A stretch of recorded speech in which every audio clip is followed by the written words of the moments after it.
mo kí yín káàbọ̀ sí àjààbálẹ̀ ìròyìn amúlùdùn mẹ́wàá látòrí ayélujára. Ní nọ́mbà ẹlẹ́ẹ̀kẹwàá, ọ̀pọ̀ àwọn ènìyàn ni wọ́n ti ń sọ bí ìlúmọ̀ọ́ká agbábọ́ọ̀lù ọmọ orílẹ̀-èdè Argentina Lionel Messi ti fi ife ẹ̀yẹ àgbáyé eléyìí tí wọ́n gbà fún orílẹ̀-èdè Argentina sùn tó sì gbé bígbà tí ènìyàn bá gbé ọmọ. Kódà wọ́n jọ ń sùn wọ́n jọ ń jí ni kí wọ́n tó padà sí orílẹ̀-èdè Argentina.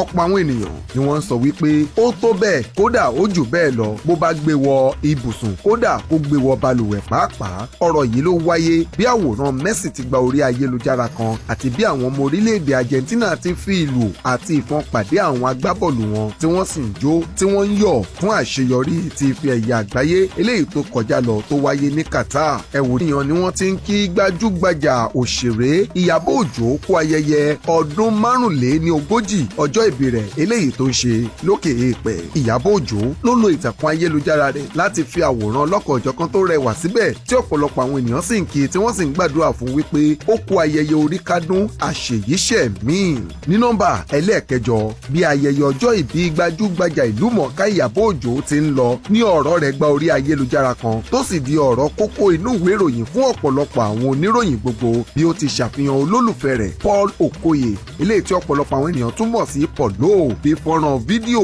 àti àwòrán àwọn méjèèjì bí wọ́n ti ń jayé olólùfẹ́ ti ń lọ lórí ìtàkùn ayélujára. Ọ̀pọ̀ àwọn ènìyàn ni wọ́n ti wá sí abẹ́ fọ́nrán náà tí wọ́n sì ń sọ wípé àwọn gbà fún ọ nígbà tí àwọn mìíràn tilẹ̀ ń sọ wípé ó dára bí o ti ń fẹ́ ọkùnrin yìí tí o kò sì dá ilé ẹnikẹ́ni rú. Ọ̀rọ̀ wọ̀nyí ló gborí ìtàkùn ayélujára kan bí gbajúgbajà òṣèré Ìyábọ̀ Òjó ti fi fọ́nrán fídíò ọ̀hún àti àfihàn olólùfẹ́ rẹ̀ ṣe ẹ̀bùn ọjọ́ ìbí tó lọ́rìn fún ara rẹ̀. Ẹ wò díẹ̀ nínú rẹ̀.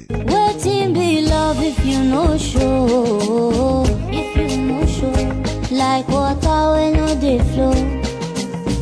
I never knew. Say one day na you.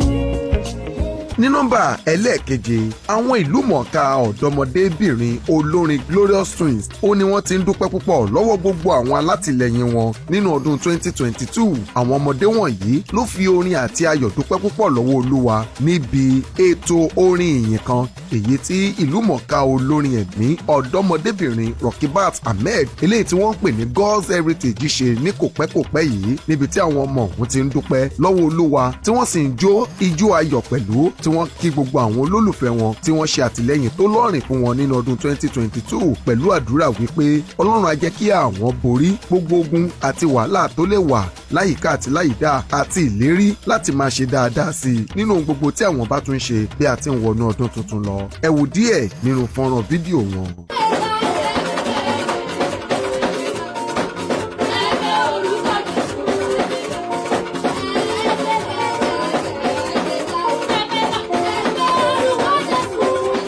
Ní nọ́mbà ẹlẹ́ẹ̀kẹfà, gbajúgbajà DJ Cuppy òun ló ti fi ìjẹ́wọ́ rẹ̀ hàn fún àwọn ìdílé ọkọ rẹ̀ bí ó ti lọ ṣe àbẹ̀wò sí wọn fún ìgbà àkọ́kọ́ tó sì kọ sórí ìtàkùn ayélujára rẹ̀ wípé mo ti di ọ̀kan nínú àwọn ẹbí yín.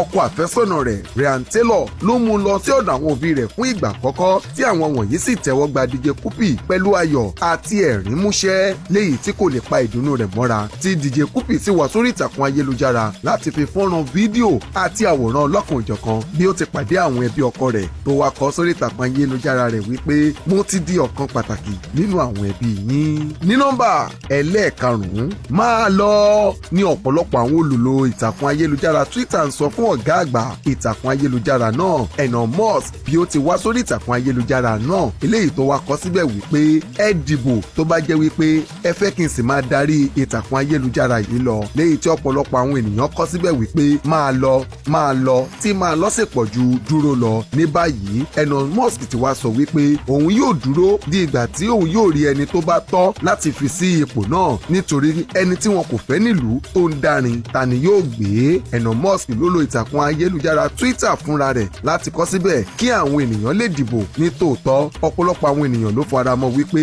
kó lọ yẹ̀bá gẹ́gẹ́ bí ọ̀gá àgbà fún Twitter. Ní nọ́mbà ẹlẹ́ẹ̀kẹrin, gbajúgbajà olórin ẹ̀mí Ayọ̀ọ́lá Michael tí gbogbo gbogbo àwọn ènìyàn mọ̀ sí Aláyọ̀ Melody Singer eléyìí tó fi ìlú Abẹ́òkúta ṣe ibùgbé òun ló ti sọ wípé kí gbogbo àwọn ènìyàn rí dájú wípé wọ́n ṣe ọdún jẹ́jẹ́ wọ́n sì ṣe bí Olódùmarè ti fẹ́ kí wọ́n ṣe kí wọ́n má ṣe ju agbára wọn lọ kí wọ́n má sáré ipá wípé ohun gbogbo tí wọ́n ti ń lé láti oṣù kínní ọdún yìí ṣùgbọ́n tí ọwọ́ wọn kò bà kí wọ́n má sọ wípé dandan àwọn fẹ́ rí i ní ìwọ̀nba ọjọ́ péréte tó kù tí ọdún 2022 yóò kó gbá wọlé. Àmọ̀ràn wọ̀nyí òun ló jáde lẹ́nu gbajúgbajà olórin ẹ̀mí Aláyọ̀ Melody Singer lásìkò tí oníròyìn tẹlifíṣàn Orisun rẹ́bùrú rẹ̀ níbi ètò ayẹyẹ kan. Ó gba àwọn ènìyàn nímọ̀ràn ó sì gbàdúrà fún wọn pẹ̀lú. Ẹ gbọ́ díẹ̀ nínú ọ̀rọ̀ rẹ̀.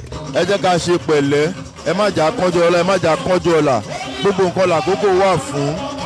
Ẹni tí ó ní àná òun kọ́ ló lè ní, so gbogbo wa náà ló ṣe máa padà kàn, ẹ jẹ́ ká ṣe sùúrù. Ní nọ́mbà ẹlẹ́ẹ̀kẹta gbajúgbajà olórin Sammy West eléyìí tí ó jẹ́ àbúrò Regina Daniel tó ń ṣe òṣèré àti ìyàwó bàbá olówó ló ti bu ẹnu àtẹ́ lu àwòrán ẹ̀gbọ́n rẹ̀ ìyẹn Regina Daniel eléyìí tó fi sórí ìtàkùn ayélujára. Ó wá sọ lábẹ́ àwòrán náà wípé ta ló gbà yín nímọ̀ràn kẹ́ lọ ṣerú eléyìí ẹ̀gbọ́n mi. Regina Daniel ló wọ aṣọ orun tí kò ju péńpé lọ tó sì fi sórí ìtàkùn ayélujára léyìí tó ṣí ọ̀pọ̀lọpọ̀ ara rẹ̀ sílẹ̀ tó wá fi sórí ìtàkùn ayélujára rẹ̀ wípé bó ṣe wu òun kò ń ṣe léléyìí léyìí tí àbúrò rẹ̀ sì wá sí abẹ́ àwòrán náà láti kọ síbẹ̀ wípé ta ni ó gbà yín nímọ̀ràn láti fi irú àwòrán báyìí sórí ìtàkùn ayélujára léyìí tó ti mú kí ọ̀pọ̀lọpọ̀ àwọn ènìyàn máa fi èròǹgbà wọn hàn nípa ọ̀rọ̀ tí àbúrò Regina Daniel kọ sórí ìtàkùn ayélujára rẹ̀. Ní nọ́mbà ẹlẹ́ẹ̀kejì ogún ọmọdé ni wọ́n sọ wípé kò lè ṣeré fógún ọdún ṣùgbọ́n ojú ọmọdé kì í kúrò níbi tó ti rí ìgbín àná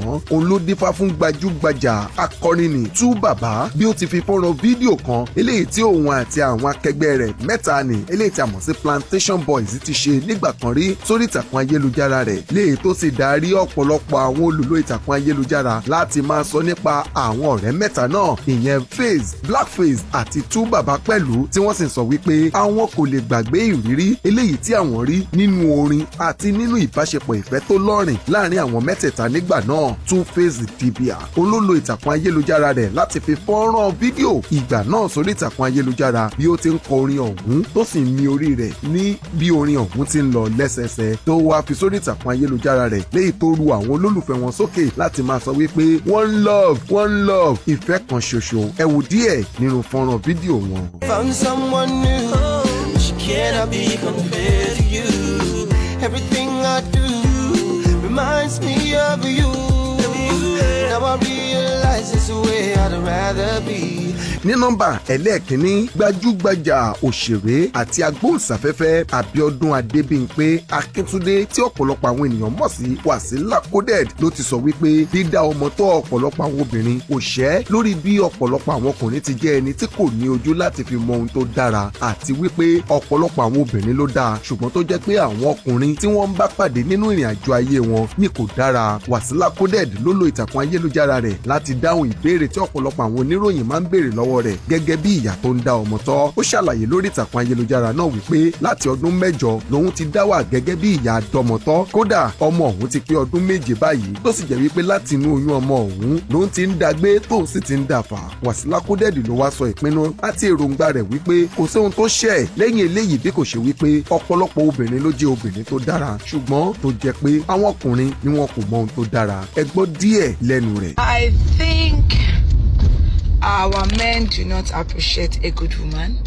and I feel a good woman is a threat to all these guys out there. You know, my own loyalty is too high for all this son of Adam to handle. Journalist, so what's your take on marriage? Kò ní jù báyìí lọ fún Ajaabale ìròyìn amúlùdùn mẹ́wàá wa fún ti àsìkò yìí. Ẹ má gbàgbé wípé bí ọdún 2022 ti ń kọjá lọ ó ní tẹlifíṣàn Orisun ti ṣèlérí láti máa fún yín ní àwọn sinimá Ajaabale tuntun àti èyí tó lóyin ládùn. A sì gbàgbọ́ wípé bí a ti ń fún yín náà ni ẹ̀ ń gbádùn rẹ̀. Bẹ́ẹ̀ bá ní ohun tí ẹ fẹ́ sọ fún wa tàbí ẹni tí ẹ fẹ́ kí ẹ kàn sí wa lórí ìtàkùn ayélujára @Orisun TV láti fi ìkíni yín àti àwọn ọ̀rọ̀ yín ránṣẹ́ sí wa. A ó sì kà á, a ó sì bá yín gbé jáde sórí afẹ́fẹ́ tí tó fi máa dìgbà míì tá ó máa fi eré àti àánú pàdé. Ẹ má ṣe burúkú o nítorí pé yóò padà bọ̀ wá bá yín. Ó dàbọ̀.